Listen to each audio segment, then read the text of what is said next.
now that Steph has gone off, can you admit to feeling nervous at all in the first half there when he was missing a bunch of shots? Not really. Honestly, we've seen this so many times.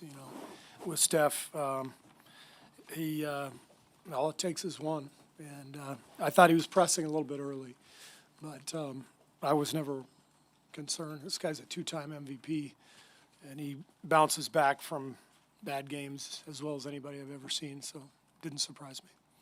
About force going into this game. What is Andre Iguodala's role when it comes to force? And he looked like he came up a little bit with something tweaked in his leg in the fourth quarter. Is he okay there? Yeah, I think he's okay. He got banged on the knee. I think it was like a knee-on-knee type thing. He said he'll be all right. But, when we're right, when we're playing how we are supposed to play, Andre's right in the middle of it. It's defense, and it's being smart, making good decisions. And Andre is one of the guys who seems to set the tone for that for us. And I thought he did a great job of that tonight. Steph, again, from the start, and before his shot was falling, he was driving to the basket pretty well. I know everyone wants to talk about his pretty shot, but on a night like tonight, how important is his toughness? Well, he's underrated. Steph is underrated for the toughness factor, but you don't become a two-time MVP just by shooting a bunch of threes.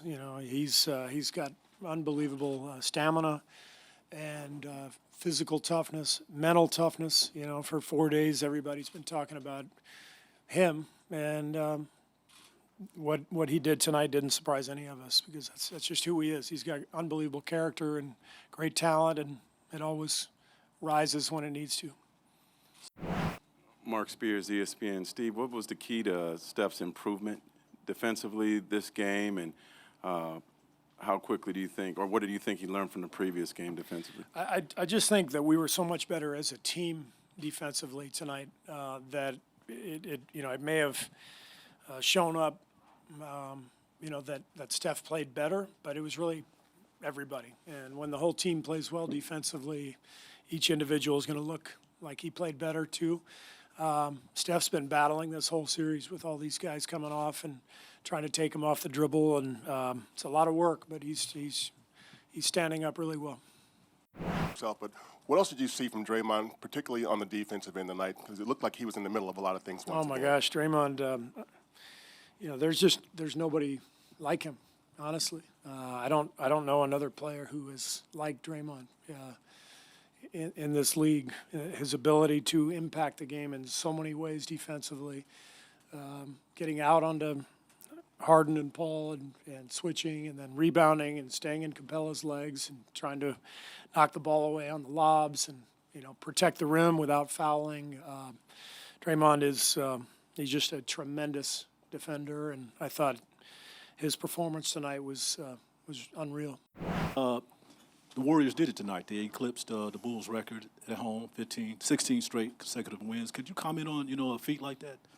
We're in the middle of a hell of a run, obviously. And we got great players who are committed, and they take a lot of pride in protecting our home floor. And so I'm really proud of them. I'm proud of what they've been able to accomplish the last few years. But make no mistake about it, Game 4 will be incredibly difficult.